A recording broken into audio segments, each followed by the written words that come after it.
the exciting stuff is now over with the plants, so now you've got me, unfortunately, and it's all about water collecting. Sally and I want to collect as much water as possible, and to do that, we're going to collect it off the roofs.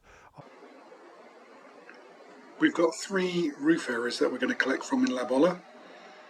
The main one is over the house, and this is 60 square metres of roof area.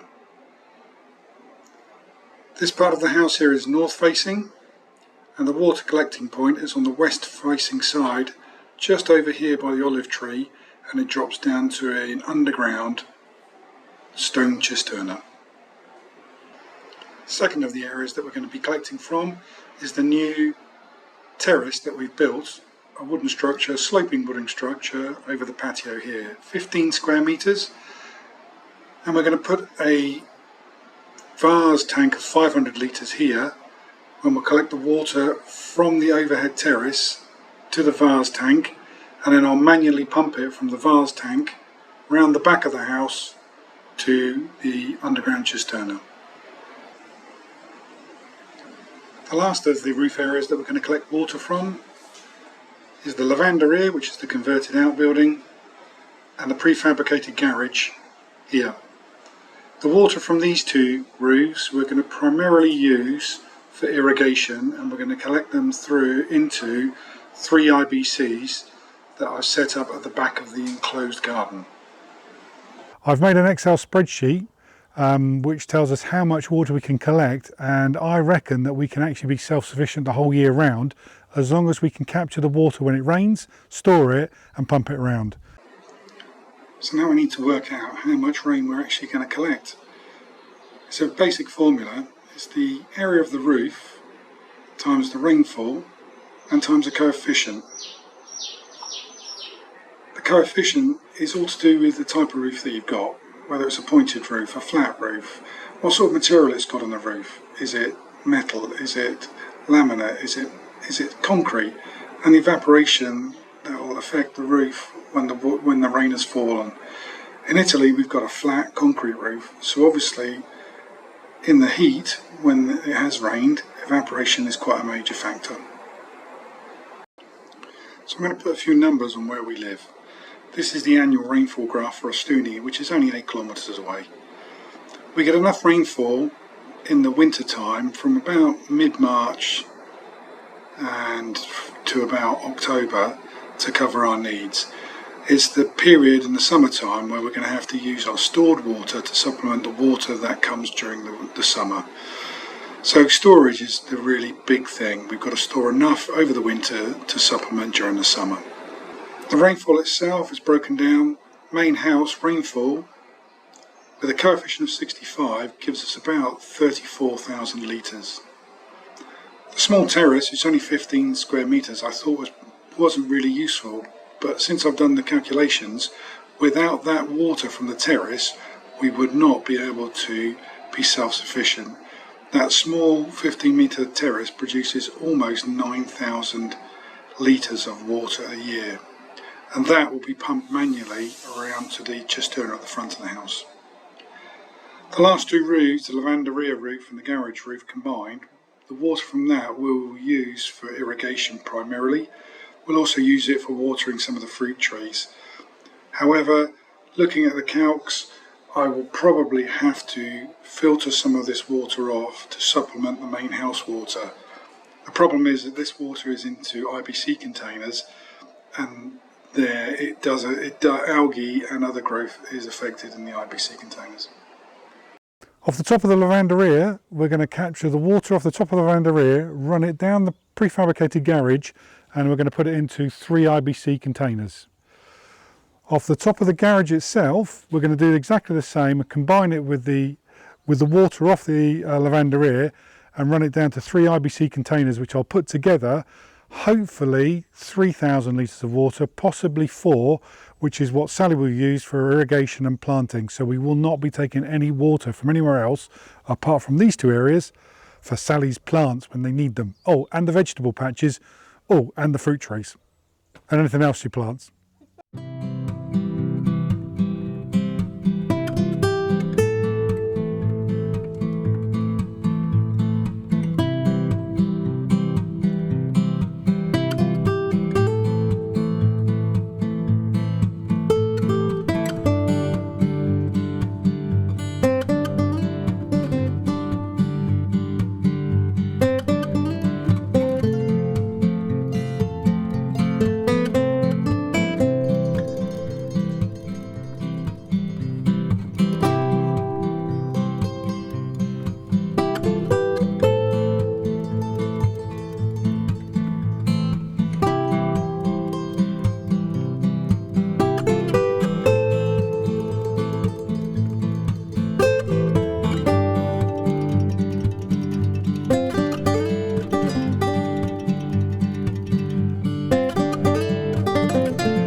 Emily and I have made this lovely IBC storage area, and there's about 2.5 tons of sand and stone underneath here. I've just gone to the local builder's merchant for €2 each. I've got some cement blocks, which are lovely, and I've just spent the afternoon levelling them off. The plan is to have one IBC here, a second one and a third one together. They're all level. I'm going to connect the front of the IBCs together with 3 pipes, and then here I'm going to have an overflow pipe which will go out over to the land behind us. So we should be able to have all 3 connected together. So as it fills IBC 1 over there, with the pipes connected together, all 3 will fill up at the same time, and obviously all 3 will go down at the same time. And in the middle of the 3 pipes I'll put a little tap so Sally can actually tap into it.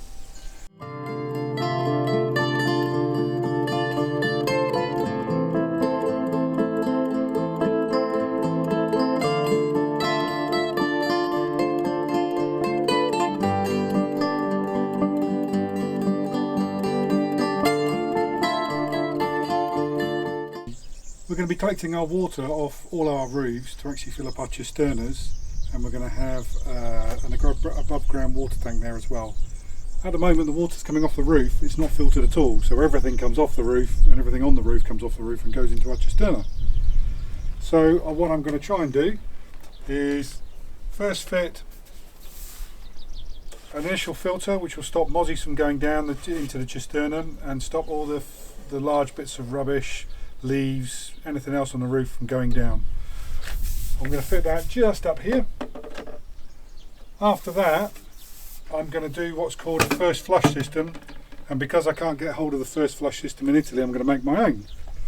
So the first flush system, basically when water comes down the pipe it diverts out and you send it into another pipe which fills up first, and when that pipe's full it actually raises back up, backflows and goes back into the other pipe. So any of the heavy sediment should go down the first flush system, sit at the bottom, and then as it fills up the pipe, when it's up to the top of the pipe it will come back over. So you should have clean water or cleaner water that goes into the cisterna. And I tapped into the down pipe from the garage to actually give one source of water, and I've drilled into the top of the IBC cap which I bought, which has got a filter on for the 80mm pipe, which is the orange pipe behind it. The orange piping is 80mm. I've had to use 45s and 90s, and at the moment I've got it through the citrus orchard, running approximately 7 metres down the side of the garage and a further 3 metres up the side of the lavandera, going all the way to the lavandera. So I'm going to collect from the lavandera and the garage. It's a bit Heath Robinson at the moment, and I've got it tied up with sort of round turn 2 off hitches and a few more bowlines just to support it until I get some vertical uprights, which I'm going to use some wood bolted onto some tofu blocks dug into the ground. It comes all the way up. This is my first flush system, again made with 80mm piping. Tap on the end with a small 1.5mm hole drilled into it to let it seep out. And coming up again at the moment, until I actually figure out a permanent solution, I've got the sides screwed onto tofu blocks freestanding and going all the way up to the side of the lavandera. That gives me about a 9-metre run of water pipes. First rain last night and it's collected it happily on both the roof of the garage and the lavandera.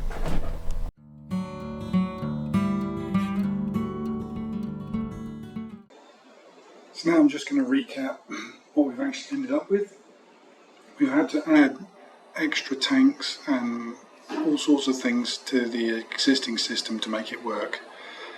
To the front of the house where the arrow is, we've got the new Panettone above ground tank. which is next to the below ground cisterna tank. That gives us 11,000 litres there, and that's where all the pumping equipment is. To the back of the prefabricated garage we added the new 2,000 litre polo tank. Just to the left of that, inside the walled area, is the three 1,000 IBC tanks, and that's the water collected from the lavanderia roof and the garage roof.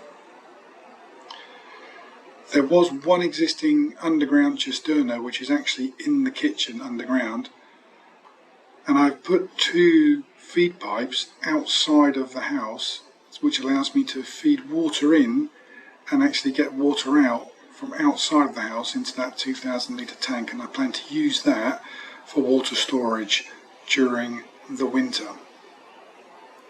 Out the front of the house then, we've already seen the first flush system, and all of the water from the main roof goes through the first flush system and goes into the cisterna tank, which is 6,000 litre stone tank.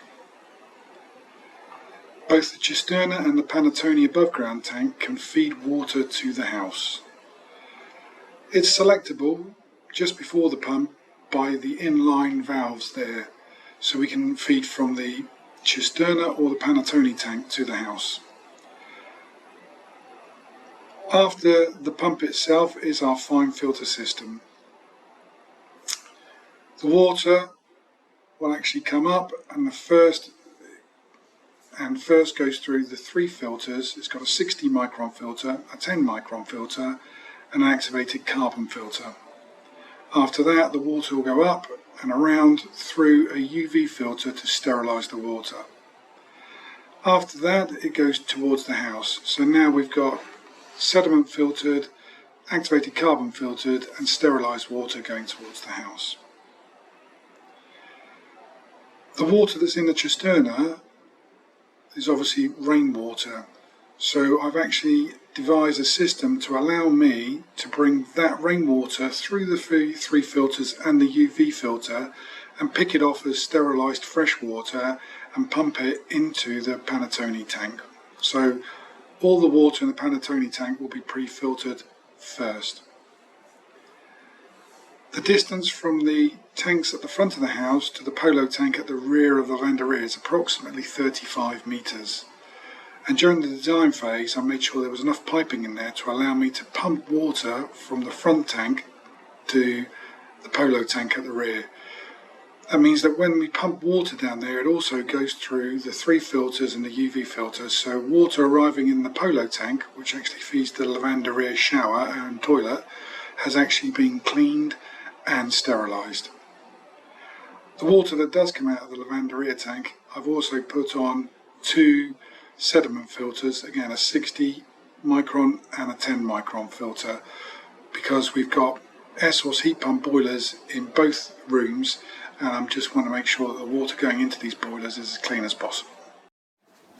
Thanks for watching the episode. If you've got any comments concerning why we didn't use artesian wells, grey water recycling, is it drinking water, or our water consumption, then drop it into the comments and I'll reply to you as soon as I can. If you found it interesting, please give us a thumbs up. Consider subscribing to our channel so you get notifications of when our next episode's out, or you can hit the notification bell. Our next episode will be on the lamia construction and renovation. So if you'd like to watch that, it'll be out in 3 weeks' time. Thank you.